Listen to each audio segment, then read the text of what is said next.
All right, thanks for tuning in. My name is Dave, and this is Unity Politics. Um, there is a war on presidential candidate Libertarian Joe Jorgensen, and it's kind of weird because I'm really for peace. I'm totally for peace. I'm for peace both at home and abroad. I don't like seeing violence in our streets. I would like to see peace. I would like to see tranquility. I would like to see a government that functions properly. But, somebody who supports Joe Jorgensen for president right now, I am somebody who truly believes that we need to do better as a country. And what that means is we need more voices. We need people to be able to speak and to debate and to get their message across. The big money in politics has obviously made it very difficult. You could also make this argument if you're a Green Party fan and you want your candidate Howie Hawkins to be heard. I'm okay with Howie Hawkins to a degree. I had him on my program a while ago before the primary was settled over there. And I've decided to be more libertarian because I just think that Libertarian Party has a much better chance at making an impact in this election. And I think once people understand that these two candidates currently running are very weak, in other words, they can hardly come up with original thoughts. They're both older white guys. Either one of them would be the oldest person we've ever elected president.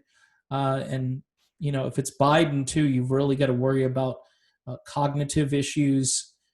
If it's Trump, I think there could be kind of a civil, I don't want to say war, but there's going to be some incredible civil unrest if it ends up being Trump.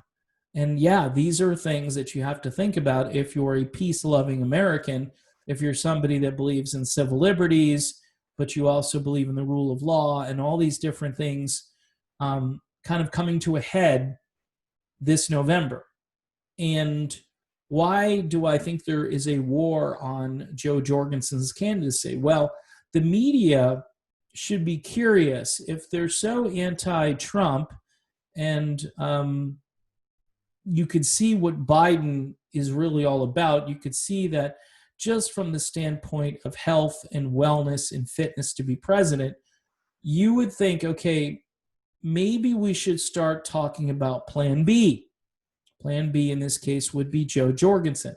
The Libertarian platform, by the way, if you're a libertarian, a true libertarian, I think you understand that there are some big ticket issues that the Libertarian platform addresses. There's a lot of civil unrest in this country.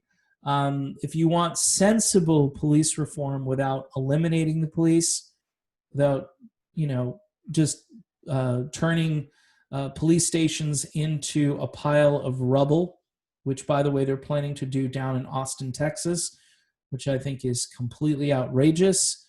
I think reform is a better idea than abolishing the police or defunding the police. I think libertarians are smart enough to look at all these issues and understand that, one solution may not suit every aspect of the police issue. As far as the economy goes, I don't know if endless deficit spending is going to help us or save us. If you're even a minor scholar when it comes to economics, you have to understand that printing money, money is supposed to have value, and that value is earned value. But if there's no earned value behind the money, then I can't see how this money sustains anybody. I keep hearing, and this is why I can't vote for Howie Hawkins. I keep hearing how you need to give, and at a certain point, you're never going to be able to stop. It's like a drug addict. It's like you can't just keep giving the patient morphine. At a certain point, they're going to have to learn to recover. They're going to have to learn to function on their own. And I don't think a Green Party platform. And quite honestly, I don't think a Democratic Party platform is capable of doing that. And I think we all have to acknowledge that we need something that's a little bit more balanced, a bit of a different approach. We need people who are in government who can see both left and right and try to bring these two factions together and to try to find some common ground. Now, but the big reason, and I use the word war on purpose here, the big reason there's going to be a war on Jo Jorgensen is because she's anti-war.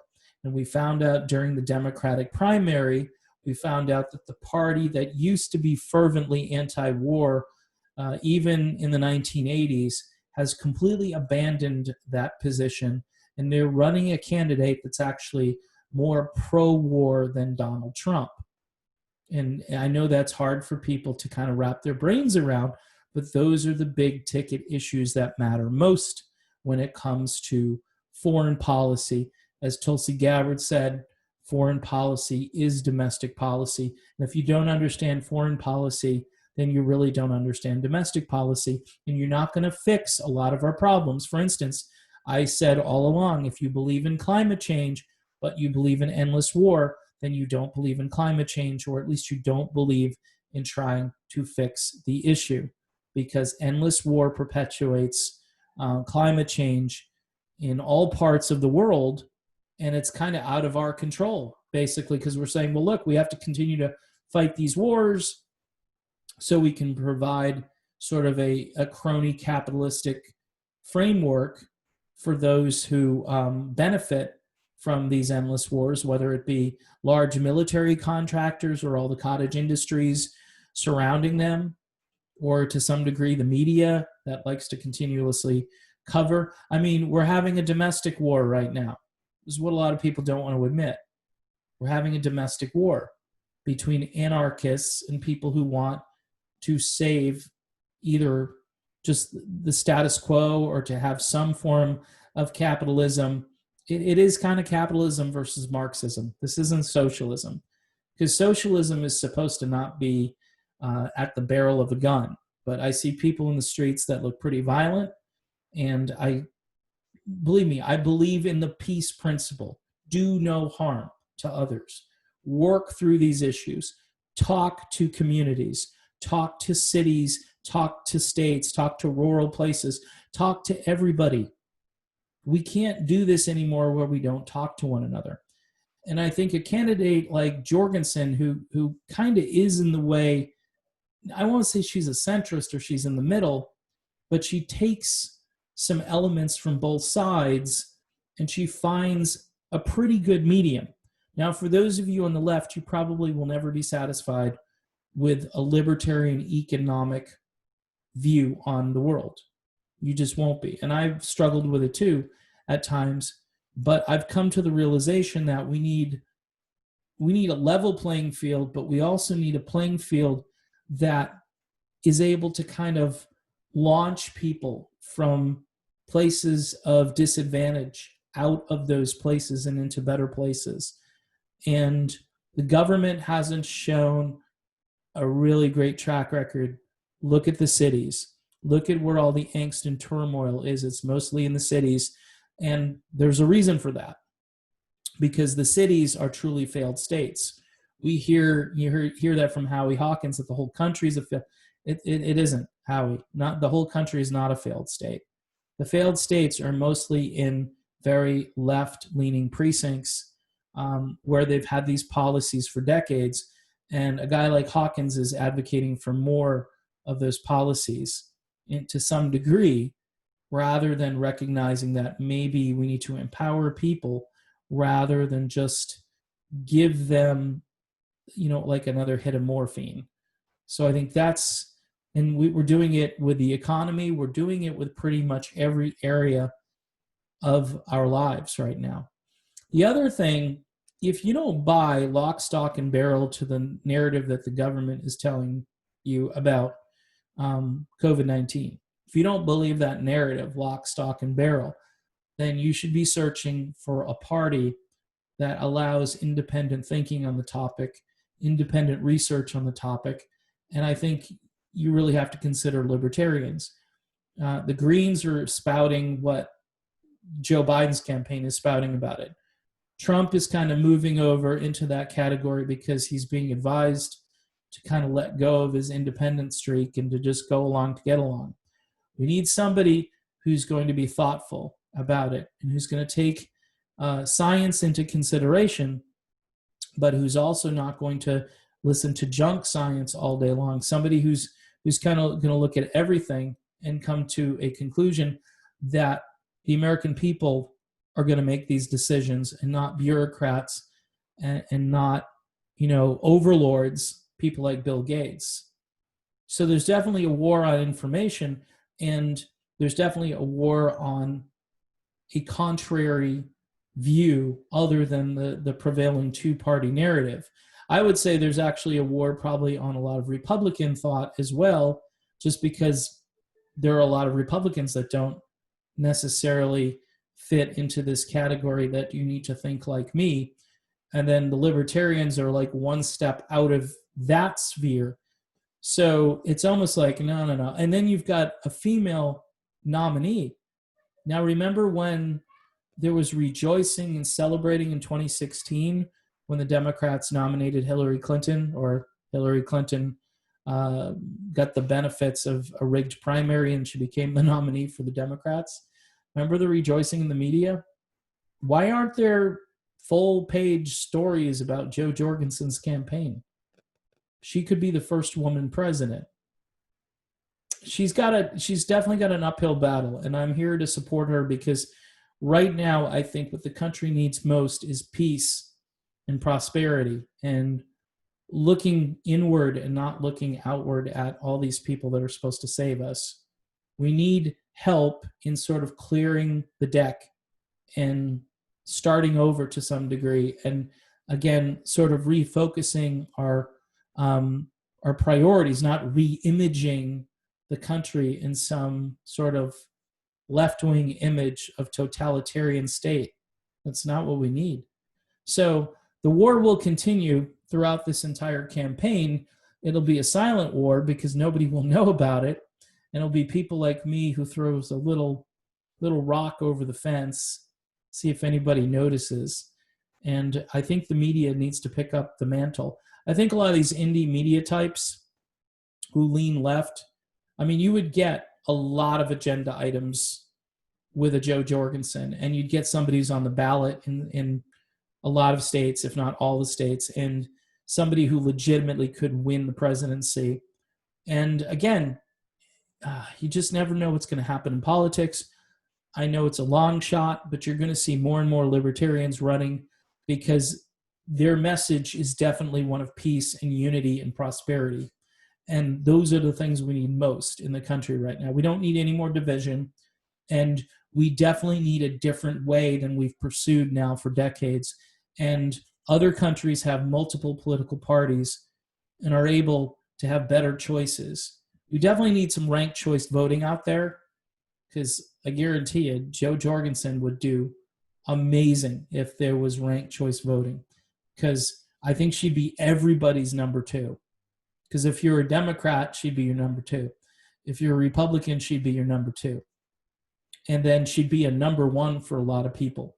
So this is an opportunity for us in this age to really make a statement and to kind of push back against this narrative of just canceling, blocking, not mentioning, guilt by omission, basically saying, oh, who? Oh, and every poll is going to list Biden and Trump. I've seen Jo Jorgensen 2 or 3% in some polls and higher in others, but they don't publish because they're just figuring, they're in single digits, there's no need. Look, a single-digit campaign can be a double-digit campaign overnight. What we need is some media exposure. And a lot of people have reached out to me from the Libertarian Party, said, hey, there's finally somebody, and I'm not the only one who's looking into her candidacy, but I think we've got to kind of pick up the mantle. So where this channel was kind of Tulsi Gabbard-centric and kind of leaning left a little here and there, but really kind of wrestling and grappling with all of it. Most of that is because there's nowhere else to go. So you kind of look for the best traits in a candidate and you say, yeah, I can hold my nose on some of this stuff that I don't know if it's feasible. With Jo Jorgensen, I think all of what she's proposing is feasible. Bringing troops home is still at the top of my list because, again, saving money, balancing the budget, having a strong economy, that is all based on the idea of, less military intervention out there. And then we can argue about our priorities once we get that money back home. And we can create a stronger infrastructure. We can do so many things with it. We can fund the legacy programs that are out there that people have agreed on. And then we can allow people to get out of those things if they so choose, to put less burden on those programs while still probably paying some tax. Although most libertarians believe that taxation is theft. And, how can you disagree with that promise? I guess what you have to do is say collectively, do you believe in this particular tax or this, and if you don't, then, you have other priorities. I don't know. It's a good question to ask a libertarian candidate. If Jo Jorgensen would like to be on this show, just please, if you know her, if you can reach out to her, I'd love to have her on, have a Zoom conversation like this, where we can, hit some of those issues where oftentimes libertarians get destroyed, or not destroyed, but they get kind of like, hey, that's not feasible. Like bringing all the troops home, it's not feasible. I think bringing a good number of troops home is very feasible.